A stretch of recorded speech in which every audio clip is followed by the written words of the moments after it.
The wind was a blade against her cheek. It sliced through the threadbare fabric of her coat, a useless shield against the city's November bite. Elara huddled deeper into the arched doorway, a forgotten alcove that offered the illusion of shelter but no real warmth. Her stomach was a tight, aching knot. Hunger was a familiar companion, a dull throb that had long since replaced other sharper pains. But the cold was an invader. It seeped into her bones, a relentless chill that reminded her of how utterly alone she was. Everything was gone. The small apartment, the few photographs, the worn quilt her grandmother had made. All swallowed by the shadow of a man she had once thought she loved. Marcus. His name was a phantom on her lips, a taste of ash and fear. She had run with nothing but the clothes on her back and the bruises blooming beneath them. Freedom had a cost, and the price was this cold stone at her back, this gnawing emptiness in her soul. Her world had shrunk to the size of this doorway, this patch of grimy pavement. She watched the city hurry by. Headlights painted fleeting streaks of gold across the wet asphalt. People walked with purpose, heads bowed against the wind, wrapped in scarves and certainty. They had homes to go to, warm beds, hot meals. They were figures in a life she no longer belonged to. A memory of warmth made her eyes burn. A bowl of soup, a crackling fire, a hand that did not raise itself in anger. It felt like a story someone else had lived. She squeezed her eyes shut, trying to force the memories away. The good ones hurt almost as much as the bad. A sudden bark cut through the city's drone, sharp, urgent. Elara's eyes snapped open, a flash of gold fur, a blur of motion. A golden retriever, leash trailing behind it like a forgotten promise, darted into the street, chasing a plastic bag that danced in the wind. Time seemed to slow. The dog was pure, oblivious joy. The screech of tires was a metallic scream. A black sedan swerved, its horn blaring a frantic, angry note. Without a thought, without a single calculation of her own safety, Elara moved. Her body, stiff and frozen only a moment before, uncoiled. She launched herself from the doorway, a desperate lunge into the path of danger. Her worn boots slipped on the slick pavement, but she found her footing. "Hey, come here," she yelled, her voice raw and cracked from disuse. The dog, startled by her cry, paused its chase. It turned its head, brown eyes wide and curious. That 1 second was all she needed. She scooped the dog into her arms, a clumsy, staggering motion. It was heavier than she expected, a solid, warm weight against her chest. The car swerved past them, missing them by inches. The driver shouted something unintelligible, a furious sound lost to the wind. Elara stumbled back to the sidewalk, her heart hammering against her ribs like a trapped bird. She held the dog tight, burying her face in its thick, clean-smelling fur. It smelled like home, like safety, like everything she had lost. The dog, sensing her trembling, didn't struggle. It licked her chin, a soft, warm swipe of comfort. "Max!" The voice was deep, laced with panic. Elara looked up. A man was running toward them, his face a mask of fear. He wore a tailored dark coat that billowed behind him, looking utterly out of place in the chaos of the moment. He skidded to a halt in front of her. His eyes, a startling shade of gray, scanned the dog first, then landed on her. The panic in his expression softened, replaced by a wave of immense relief. "Is he okay?" the man asked, his breath coming in short, sharp puffs. Elara nodded, unable to find her voice. She could only clutch the warm, living creature in her arms. "Thank you," he breathed, placing a hand on the dog's back. "Thank you so much. He just pulled away from me. I don't know what happened." The man, Julian, knelt, his expensive trousers meeting the grimy sidewalk without a moment's hesitation. He checked his dog, Max, over with gentle, practiced hands. Max whined softly, nuzzling his owner's hand before looking back at Elara as if to make sure she was still there. Julian finally looked up at her, truly seeing her for the first time. He saw the thin, inadequate coat, the smudges of dirt on her pale cheeks, the way her hands trembled, not just from cold, but from shock.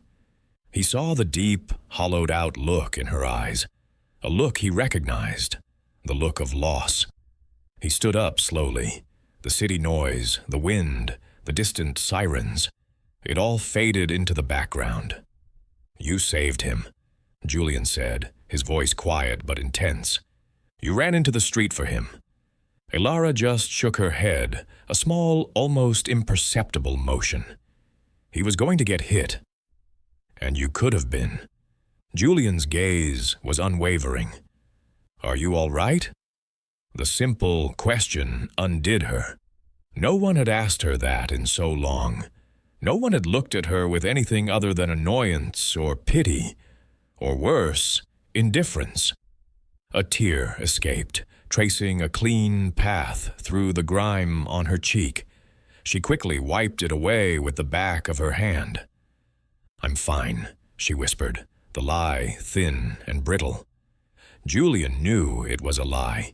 He could feel the chill of the wind himself, even through his thick wool coat. Her coat was practically paper. "No, you're not," he said, his tone gentle, not accusatory. "You're freezing." He began to shrug off his own coat. Elara's eyes widened in alarm. "No, please don't." The thought of taking something from this stranger, this man who looked like he owned the entire city block, was mortifying. He paused, seeing the panic in her eyes. He was moving too fast. "Okay," he said softly, pulling his coat back on. "Okay, but at least let me buy you a coffee, a hot meal. Anything. It's the least I can do." He gestured to a small, brightly lit cafe across the street. "Please, let me thank you properly." Elara hesitated. Her pride, the last tattered remnant of her old life, screamed at her to refuse. But the cold was relentless, and the genuine concern in his eyes was something her starved soul craved even more than food. She looked down at the dog, who was now sitting patiently at her feet, looking up at her with trusting eyes. She gave a tiny, hesitant nod. Relief washed over Julian's face. "Good. Come on." He clipped the leash back onto Max's collar, his hand steady now. He kept his other hand open, a gesture that was not quite an offer to hold, but a silent signal that he was there. They crossed the street together, a strange trio, the wealthy man in the perfect coat, the homeless woman in rags, and the golden dog that had brought them together. The cafe was warm. The air smelled of roasted coffee and cinnamon. It was so overwhelming, so full of life, that Elara felt dizzy. They sat at a small table in the corner. Julian ordered 2 coffees and a plate of pastries without even asking her what she wanted, an act of quiet intuition that saved her the embarrassment of having to choose. When the hot mug was placed in front of her, she wrapped her frozen fingers around it, letting the heat sink deep into her skin. It felt like life itself. "I'm Julian," he said, breaking the silence. "Elara," she replied, her voice barely audible. "Elara," he repeated, as if testing the name. "Thank you again. That's Max. He's my best friend, and my daughter's." He mentioned his daughter, and a shadow passed through his eyes, a flicker of the same loss she had seen before. She took a sip of the coffee. It was rich and strong, and it burned a warm path all the way down to her empty stomach. He didn't press her with questions. He didn't ask where she lived or why she was out in the cold. He just talked about his dog, about Max's silly habits, about how he was a handful but a source of endless joy. Elara listened, the warmth of the cafe and the man's calm voice creating a fragile bubble of peace around her. For the first time in months, the knot of fear in her chest began to loosen, just a little. When they finished, the world outside was waiting. The cold, the doorway, the loneliness. A wave of despair washed over her. Julian saw the light in her eyes dim. He saw the way she braced herself, preparing to go back out into the harsh reality of the street. He couldn't let her. It wasn't just about repaying a debt. It was something more, something in her quiet dignity, in the selfless act of courage he had witnessed. "Where are you staying?" he asked, his voice low and careful. Elara flinched, the question she had been dreading. She looked down at her hands. "Nowhere," she admitted, the word a heavy weight on her tongue. Julian's heart clenched. He had suspected, but hearing it confirmed was like a physical blow. He made a decision. It was impulsive, illogical, and went against every cautious instinct he had honed as a CEO responsible for thousands of people, but it felt like the only right thing to do in the world. "Come with me," he said. Elara's head shot up. "What?" "Come home with me, just for tonight. I have a big house. It's warm. You can have a hot shower, a proper meal, a safe place to sleep." He saw the fear and mistrust flash in her eyes, and quickly added, "I have a daughter and staff. You'll be perfectly safe. I can't leave you out here, not after what you did." Her mind reeled. It was too much, too fast. Men who offered things always wanted something in return. Marcus had taught her that lesson with his fists. "I can't," she said, shaking her head, already starting to stand. "Please," Julian said, his voice dropping to a near whisper. He wasn't commanding, he was pleading. "Just for one night, to get out of the cold, no questions asked, no strings attached, I promise." He held her gaze, and in his gray eyes she saw no deception, only a deep, aching sincerity, and that same familiar sadness. She looked at Max, who rested his head on Julian's knee, but his eyes were fixed on her. One night of warmth, one night of safety. Could she dare to accept it? She was so tired of fighting, so tired of being cold.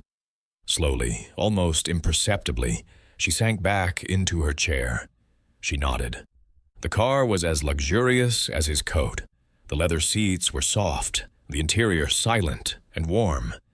It was a world away from the rattling buses and cold pavement she knew. Elara felt like an intruder, a speck of dirt on a pristine canvas. She tried to make herself as small as possible, tucking her worn boots under the seat, terrified she would leave a mark. Julian drove with a quiet competence, navigating the city streets with ease. Max sat in the back, his head resting on the center console, his warm breath ghosting over Elara's arm. They left the dense grid of the city behind, moving into a neighborhood where the houses were set far back from the road, hidden behind stone walls and iron gates. The gates to his home swung open silently. Elara's breath caught in her throat. It wasn't a house, it was a mansion, a modern marvel of glass and stone, lit from within, glowing like a lantern in the encroaching twilight. It was beautiful, but it was also vast and intimidating. "We're here," Julian said softly, as if sensing her awe and her fear. He led her inside. The interior was even more breathtaking. Soaring ceilings, polished marble floors, and a wall of glass that looked out onto a sprawling, dark garden. But for all its grandeur, the house was silent. It was the silence of a museum, not a home. An echoey, empty silence that seemed to swallow sound. An older woman in a simple, neat uniform appeared. "Mr. Vance, you're home. Dinner will be ready in an hour." "Thank you, Clara," Julian said. "This is Elara. She'll be staying with us. Could you please prepare the blue guest room for her?" Clara's expression was perfectly neutral, but Elara could feel the woman's curious gaze on her shabby clothes. She felt a hot flush of shame creep up her neck. "Of course, sir," Clara said, before disappearing as quietly as she had arrived. "Daddy!" A small voice pierced the silence. A little girl, no older than 7, stood at the top of the grand, sweeping staircase. She had her father's serious gray eyes and a cascade of dark hair. She was clutching a worn teddy bear. "Hey, sweet pea." Julian's entire demeanor softened. The weight of the world seemed to fall from his shoulders. "Come say hi." The girl, Lily, walked down the stairs slowly, her eyes fixed on Elara with an unnerving intensity. She didn't smile. "Lily, this is Elara," Julian said, crouching down to his daughter's level. "She did something very brave today. She saved Max." Lily's gaze shifted from Elara to the dog, then back again. She said nothing. She just stared, her small face a mask of solemn evaluation. Elara felt like a specimen under a microscope. This small, silent child was more intimidating than the grand house and the uniformed staff. "It's nice to meet you, Lily," Elara said, her voice small. Lily didn't respond. She just tightened her grip on her teddy bear and edged closer to her father. The silence stretched, thick and uncomfortable. "Why don't I show you to your room?" Julian said, standing up, trying to bridge the awkward gap. "You can get settled in." The blue guest room was larger than any apartment Elara had ever lived in. A king-sized bed with a mountain of pillows, a private bathroom stocked with fluffy white towels, and a closet that was completely empty. "There are some clothes in the drawers," Julian said, gesturing to a dresser. "My late wife. She and I were different sizes, but some of her sweaters and casual things might fit. They're just in storage otherwise. Please, help yourself." He said the words, "my late wife," with a quiet finality that left no room for questions. "The bathroom is through there," he continued. "Take a hot shower. Relax. Clara will let you know when dinner is ready." He paused at the door. "Elara, thank you." Again. Then he was gone, leaving her alone in the cavernous, beautiful room. She stood in the center of the plush carpet, feeling utterly lost. She took a shower, the hot water a miracle against her skin. She washed her hair with shampoo that smelled like lavender and let the steam fill her lungs. After, she found a soft gray sweater and a pair of black lounge pants in the dresser. They were a little big, but they were clean and warm. She felt almost human again. But the feeling of being an imposter didn't fade. Dinner was a quiet, formal affair in a dining room that could have seated 20. It was just the 3 of them, Julian, Elara, and the silent, watchful Lily.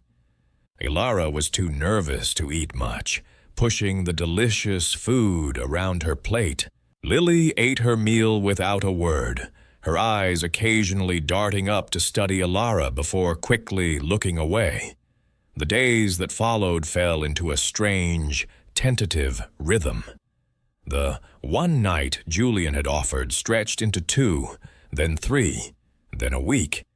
He never mentioned her leaving. He simply told her to rest, to recover. He went to work during the day, a powerful CEO running a global empire from a downtown skyscraper. The silent house was left to Elara, Lily, and the quiet presence of Clara. Elara tried to make herself invisible. She stayed in her room mostly, reading books from the vast library, terrified of being a burden, of overstepping some invisible boundary. She felt Lily's presence everywhere. A fleeting glimpse of the girl in the hallway, the soft sound of a piano being played in another room, the sight of her small shoes by the door. Lily remained a mystery. She never spoke directly to Elara. If Elara said good morning, Lily would just stare for a moment before turning and walking away. It wasn't hostile. It was guarded. A deep, profound caution that Elara understood all too well. This child was a gatekeeper. Her acceptance was a lock Elara didn't have the key for. One afternoon, Elara was in the library when she saw Lily in the garden through the large glass window. The girl was sitting on a stone bench, her small shoulders slumped. She was holding a doll, a beautiful handcrafted thing with a yarn hair braid and a delicate calico dress. As Elara watched, Lily's small hands fumbled. The doll slipped and fell to the stone path. Lily didn't cry out. She just stared at the fallen doll with a look of quiet despair. Elara saw that the fall had torn the doll's dress, a long rip along the seam of the tiny sleeve. Lily picked it up, looked at the tear, and her lower lip began to tremble. She hugged the doll to her chest and ran back inside, her footsteps echoing up the grand staircase. Elara felt a pang in her chest. She knew that feeling, the feeling of one small, broken thing being the final straw. Later that evening, after Lily was in bed, Elara crept out of her room. The house was dark and still. She went to the kitchen, where Clara was finishing her cleanup. "Clara," Elara began nervously. "Lily's doll, I saw it was torn." Clara sighed softly. Her mother made that for her.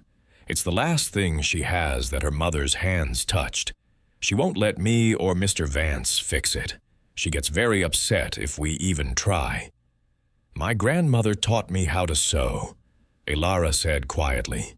"Very small, neat stitches. Maybe, if I could just try, I could do it while she's asleep. She wouldn't have to see." Clara studied Elara's face for a long moment. She saw the sincere desire to help. She saw the gentleness in her eyes. The housekeeper made a decision. "The doll is on her nightstand," Clara said. "Be quiet." Elara's heart pounded as she slipped into Lily's room. It was filled with the soft glow of a nightlight shaped like a star. Lily was asleep, her face peaceful, her dark hair fanned out on the pillow. And there, on the nightstand, was the doll. Elara picked it up as if it were a holy relic. She found a small sewing kit in a drawer in her own room, a thoughtful touch she hadn't noticed before. She sat in an armchair, the doll in her lap, and began to work. Her fingers were nimble, her stitches tiny and precise, just as her grandmother had taught her. She wasn't just mending the fabric. She was trying to mend a small piece of a little girl's broken heart. She worked for over an hour until the tear was completely gone, the seam almost invisible. She gently placed the doll back on the nightstand, right where she had found it. The next morning, Elara stayed in her room, too nervous to face the day. She didn't know if she had overstepped. Maybe Lily would be angry. Maybe Julian would ask her to leave. There was a soft knock on her door. It wasn't Clara. It wasn't Julian. She opened it a crack. Lily stood there, holding the doll. She said nothing. She just looked at Elara, her gray eyes wide. Then she held the doll out. Elara's heart stopped. Lily pointed to the perfectly mended sleeve. Then she looked up at Elara. and for the first time, a tiny, hesitant smile touched her lips. She still didn't speak. Instead, she pushed something else into Elara's hand. It was a piece of paper folded into a small square. Lily turned and ran down the hall without a word. Elara closed the door, her hand trembling. She unfolded the paper. It was a drawing, a child's drawing, in bright crayon. It showed a stick figure with long brown hair, holding the leash of a big, yellow, smiling dog. Next to them was another stick figure with dark hair holding the doll, and above them, a bright yellow sun. Tears streamed down Elara's face. They weren't tears of sadness or fear. They were tears of a strange, fragile hope. It was the first gift she had received in years, a quiet acceptance, a sign of trust. Maybe, just maybe, she wasn't an intruder here after all. The drawing became Elara's most prized possession. She kept it on the nightstand beside her bed, a tangible symbol that something in the silent house was beginning to shift. Lily still didn't talk to her much, but the silence was different now. It was comfortable, not cautious. Sometimes the little girl would simply enter a room where Elara was sitting and play quietly on the floor, a silent form of companionship. One afternoon, Lily came into the library with a book and climbed onto the large ottoman where Elara was reading. She didn't ask Elara to read to her. She just opened her own book and sat beside her, their shoulders almost touching. They sat like that for an hour, lost in their separate stories, together. Julian noticed the change, of course. He saw the way his daughter no longer flinched or hid when Elara was near. He heard the soft murmur of Elara's voice one day, teaching Lily how to braid the yarn hair on her doll. He saw the life seeping back into the corners of his quiet, grieving house, and he saw the life seeping back into Elara.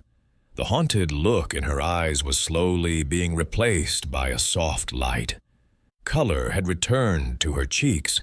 She still moved with a quiet caution, but the constant, trembling fear was gone.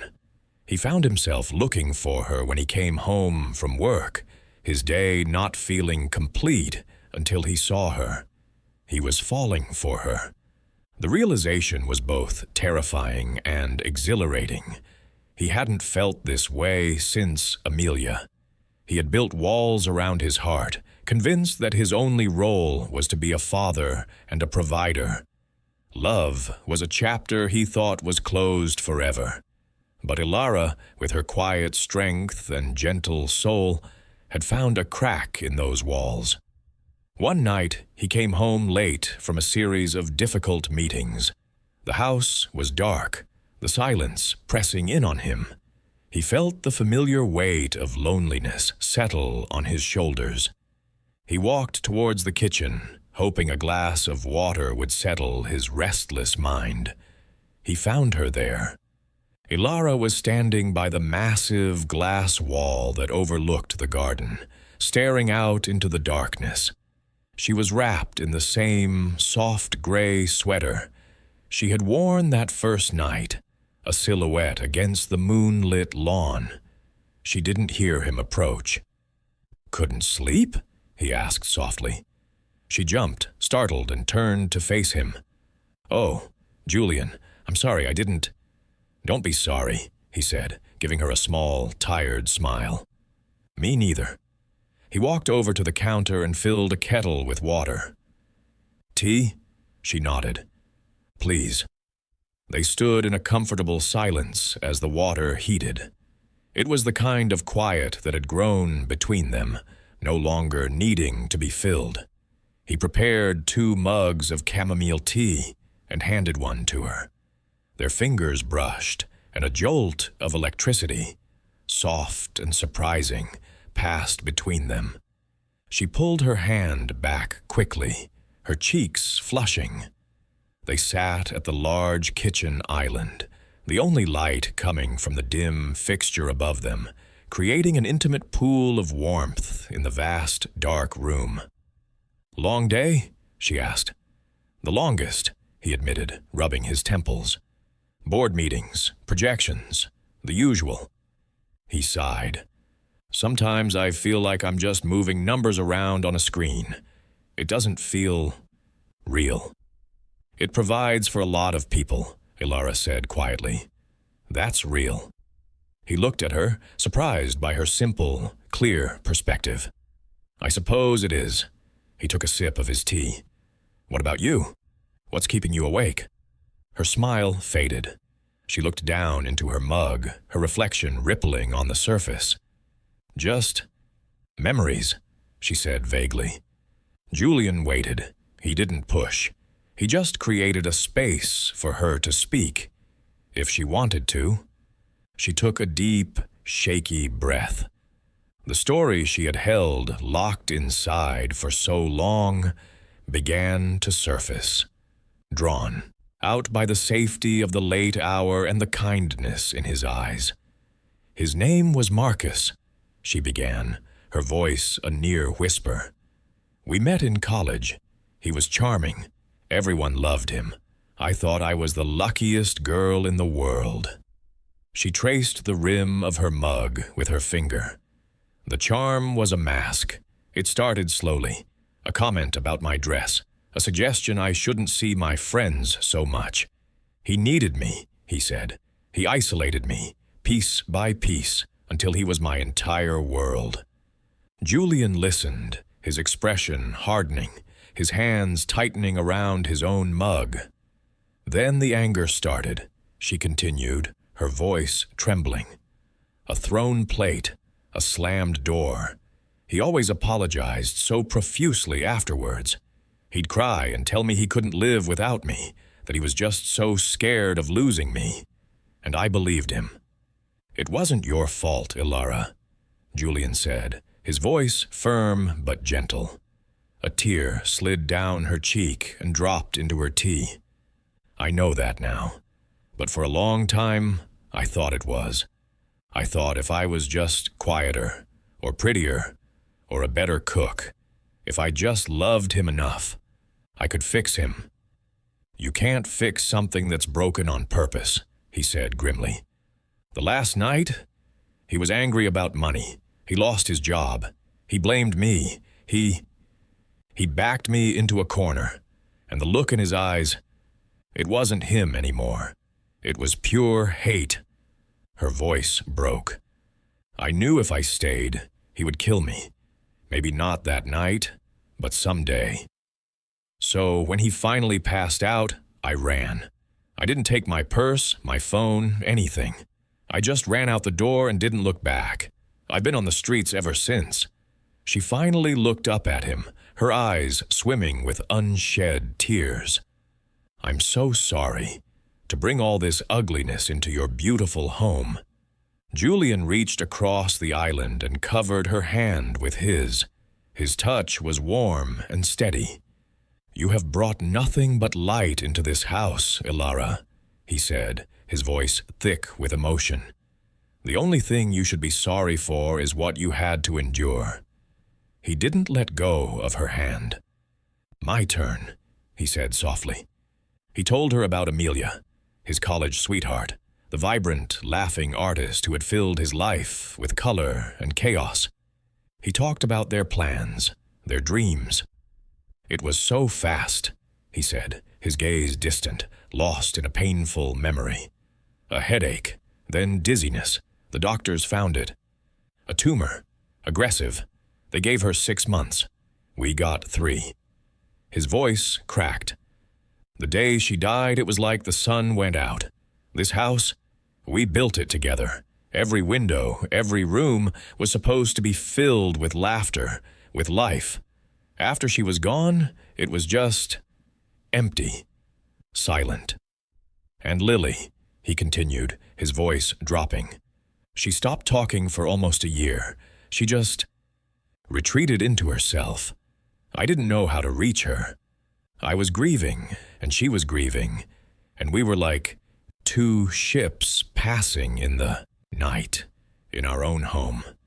He looked at Elara, his gray eyes shining with a raw vulnerability she had never seen before.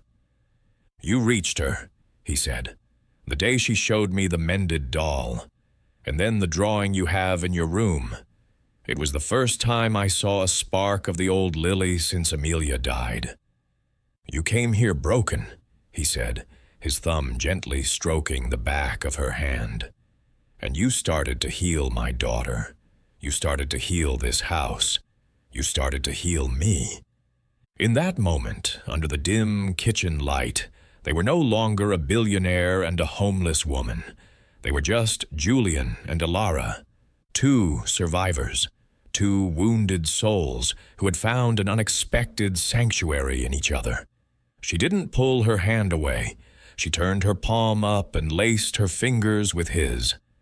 The weeks that followed were filled with a quiet, blooming happiness.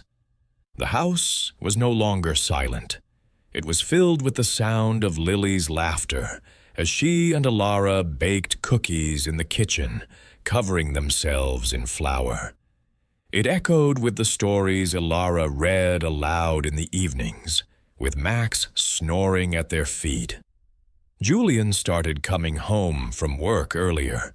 He joined them for their impromptu garden picnics and their silly movie nights. He watched, his heart full, as Elara taught Lily how to identify constellations in the night sky from the back terrace. He was watching his family be born. One Saturday, Julian took them to a local park. It was a crisp, sunny autumn day. He pushed Lily on the swings while Elara and Max played fetch on the grass. For the first time, Elara felt a sense of normalcy, a sense of belonging. She laughed, a real unburdened laugh, as Max dropped the slobbery tennis ball at her feet. Julian stopped pushing the swing and just watched her. The sun caught in her hair, turning it to spun gold. Her face was bright with joy. She was beautiful. A photographer, hoping to get a candid shot of the famous CEO Julian Vance with his daughter, snapped a picture from a distance. He didn't know he was capturing the beginning of the end of their peace. The photograph appeared in an online tabloid 2 days later. The headline was splashy. "Billionaire widower Julian Vance moves on. Who is his mystery woman?" The article was speculative nonsense, but the picture was clear. Julian, Lily, and Elara looking for all the world like a happy family. Hundreds of miles away, in a dingy apartment filled with stale cigarette smoke, a man scrolled through the article on his phone. Marcus Thorne. His eyes narrowed on the picture of Elara. She looked different, healthy, happy. The fear he had so carefully cultivated in her was gone, and she was with him. Julian Vance, one of the richest men in the country. A slow, cruel smile spread across Marcus's face. He didn't feel jealousy. He felt opportunity. His runaway little mouse had landed in a palace, and palaces had deep pockets. The first call came to Julian's office the next day. His executive assistant, a fiercely loyal woman named Ms. Davis, took the call. A man claiming to be an old friend of Elara's wanted to speak to Mr. Vance. He had information he was sure the CEO would want to keep private. Ms. Davis, sensing a threat, blocked the number and informed Julian's head of security. But Marcus was persistent. An email arrived the following day, sent directly to Julian's private account. "I know who you're shacking up with," it read. "She's not who you think she is. She's a damaged, unstable runaway, a piece of trash I scraped off my shoe. Her story could be very embarrassing for a man like you, but for the right price, I can keep her dirty little secrets to myself. $500,000 should do it." Julian read the email, and a cold, pure rage settled in his chest. It was so intense it made his vision swim. He forwarded it to his legal team with a single instruction: handle this, destroy him. But the damage was already seeping under the door. Elara was in the hall bringing Julian a cup of tea when she heard his voice from the study. It was low and tight with a fury she had never heard before. "I don't care what it costs," he was saying into the phone. "I want a restraining order. I want a full investigation into this man's life. I want every dirty secret he has exposed. He threatened her. He threatened my family." Elara froze, the teacup rattling in her hand. She heard the name. Marcus Thorne. The cup slipped from her fingers and shattered on the marble floor.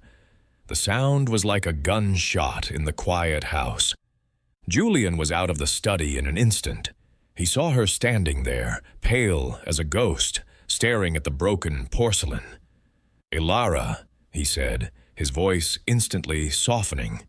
But she didn't seem to hear him.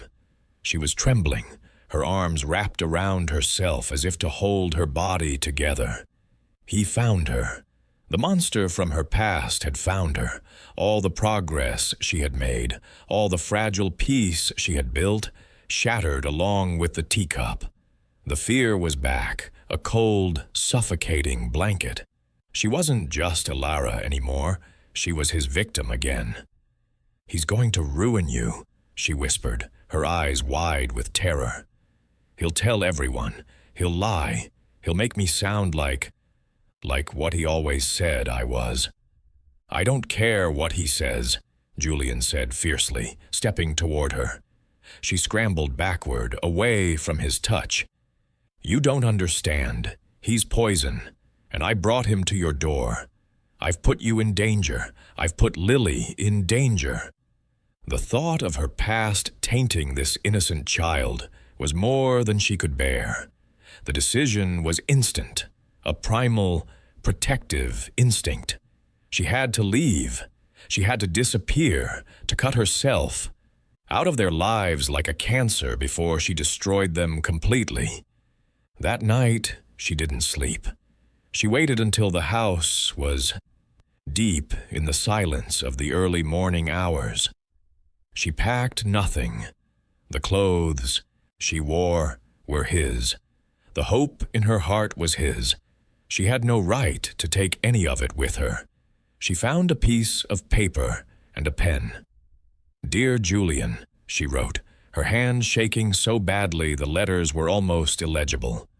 "Thank you for everything, for the warmth, the kindness, for showing me what a home could be. I will carry the memory of it with me always. I am so sorry for the trouble I have caused.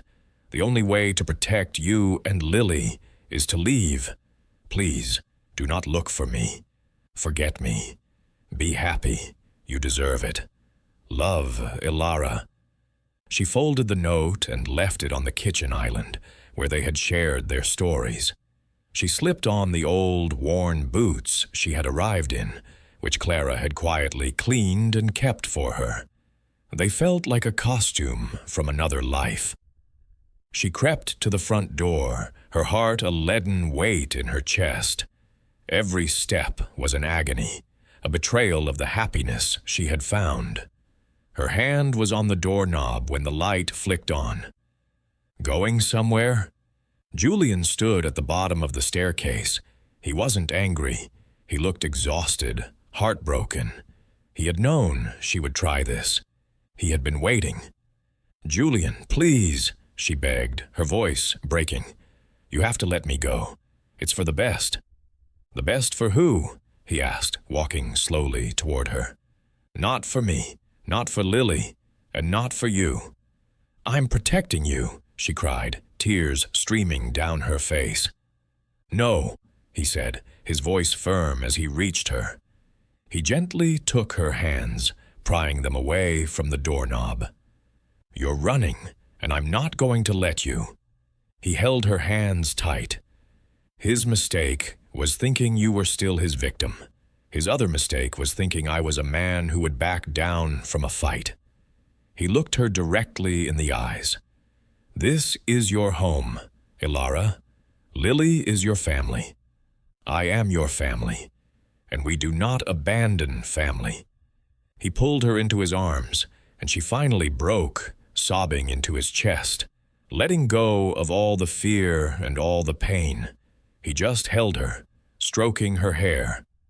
"I've got you," he whispered. "I'm not letting you go." The next morning, Julian Vance did something unprecedented. He called a press conference. The media world buzzed with speculation. Was it a merger? A new product launch? No one was prepared for what came next. Julian stood at the podium, calm and resolute, a wall of cameras flashing in front of him. Elara watched on a screen from the safety of the study, her hand clutching Lily's. He didn't mention Marcus by name. He didn't give the sordid story any oxygen. He spoke about meeting a woman of incredible courage and kindness, a woman who had survived circumstances that would have broken most people. "Recently," Julian said, his voice clear and steady, "malicious forces from this woman's past have attempted to use her history as a weapon for extortion and slander. They have sought to shame her for being a victim." He paused, his gaze sweeping across the room. "Let me be perfectly clear. There is no shame in being a survivor. The shame belongs entirely to the abuser." A hush fell over the room. "The woman they are trying to hurt is now part of my family," he declared, his voice ringing with conviction. "An attack on her is an attack on me, and I will protect my family." "To that end," he continued, "Vance Industries will be immediately donating $20 million to establish a new foundation. The Phoenix Foundation will be dedicated to providing housing, legal aid, and counseling for domestic abuse survivors, so that no one ever has to feel alone or unsafe when they choose to escape." He had taken Marcus's ugly threat and transformed it into a beacon of hope for thousands. He finished his statement, took no questions, and walked away from the podium, leaving a room of stunned journalists in his wake. He had made his public declaration. He had chosen Elara unequivocally over his reputation, his privacy, and his money. Behind the scenes, Julian's legal team moved with ruthless efficiency. The blackmail attempt gave them all the leverage they needed. They uncovered a history of restraining orders from other women Marcus had terrorized. They found evidence of fraud and embezzlement from his last job. Faced with a mountain of evidence and the legal might of Vance Industries, Marcus Thorne crumbled. He was arrested, not just for extortion, but for a litany of other crimes. The past he had tried to weaponize against Elara had come back to destroy him. He was going to prison for a very long time. When Julian came home and told Elara the news, she didn't cheer. She didn't feel vengeful. She just felt quiet. A profound, deep sense of peace settled over her. The final chain had been broken.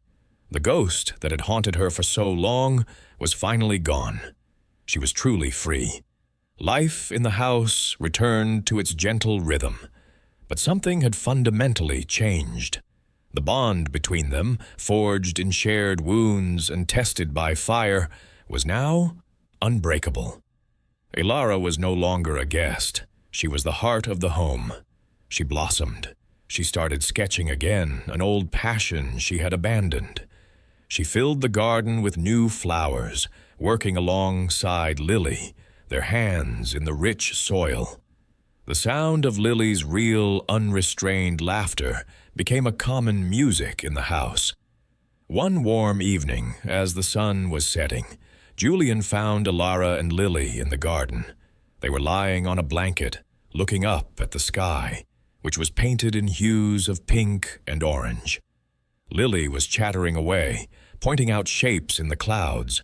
Elara was listening, a soft, genuine smile on her face. Julian watched them, his heart so full he felt it might burst. This was it. This was everything he had ever wanted and thought he had lost forever. This was his family. Later that night, after Lily was tucked into bed, he found Elara on the terrace, wrapped in a blanket, watching the stars appear. He came and stood beside her, not saying anything for a long moment. "I love you," he said finally, the words simple, direct, and filled with a universe of meaning. She turned to him, her eyes shining in the starlight. "I love you too," she whispered. He took her hand and led her back inside, into the warm light of the living room. "I spoke with my lawyers today," he said, his tone shifting slightly, becoming more serious. Elara's heart gave a little flutter of anxiety. "It's not about Marcus," he assured her quickly. "It's about us, about Lily." He took a deep breath. "I've started the process, the adoption papers." Elara's breath hitched. "Adoption?" "For you to adopt Lily," he clarified gently. "If you want, so that you would be her mother, legally, in every way."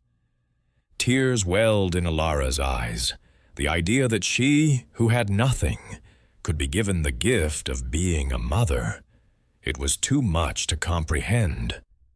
"But that's not all," he said, his voice growing thick with emotion. He reached into his pocket and pulled out a small velvet box. He didn't kneel. He stood before her as her equal. "This house was just a building until you walked into it. My life was just a series of obligations. You and Lily, you are my home.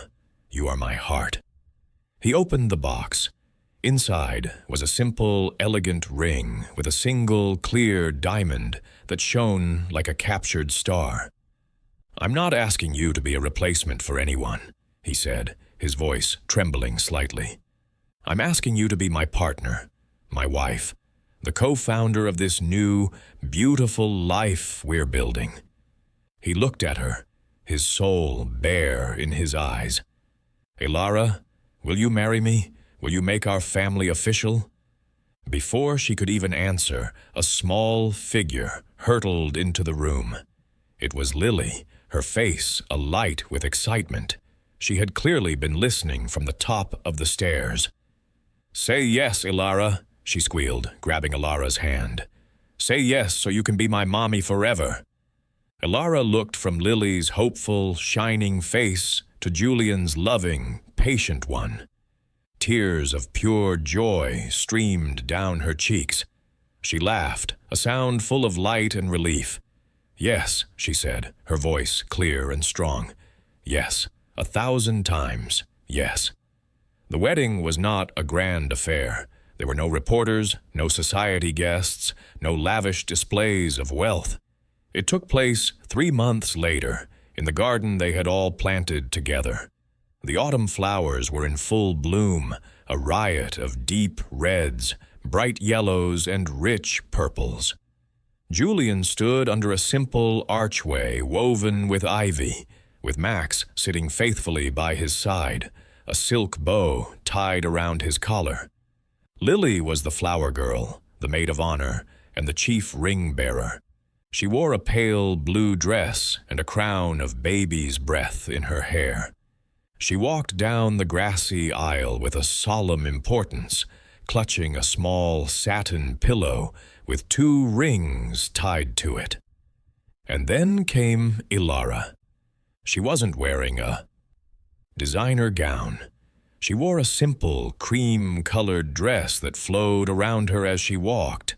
Her hair was down, adorned with a few of the same flowers from her garden. She looked radiant. She looked whole. She looked, finally, at peace. Her eyes never left Julian's. As she reached him, he took her hands.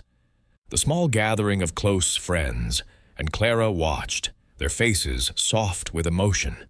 They exchanged vows they had written themselves. They weren't poems or grand pronouncements.